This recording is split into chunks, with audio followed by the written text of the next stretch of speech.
বাংলাদেশ আর পাকিস্তান আর ভারত এই তিনটা দেশে এই দোয়া নিয়ে এখন ভেজাল চলছে। এই দোয়া করবেন কি হাত তুলে না হাত ছেড়ে দিয়ে, এই নিয়ে ঝামেলা নাকি?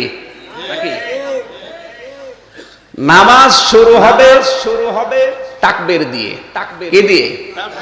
আর নামাজ শেষ হবে সালাম দিয়ে। তাহলে নামাজ শুরু তাকবীর, নামাজ শেষ, নামাজ কি আর আছে? বলেন না কেন? শেষ। নামাজ যে একটা ইবাদত, এই নামাজটা শেষ হয়ে গেল। এখন বেদাত যারা বলে যে মোনাজাত করলে বেদাত হয়, আমার প্রশ্ন হচ্ছে বেদাত কাকে বলে? বেদাতের সংজ্ঞা হচ্ছে ইবাদতের মধ্যে নতুন কিছু আবিষ্কার করা বেদাত, আর ইবাদতের জন্য নতুন কিছু তৈরি করা সুন্নাত।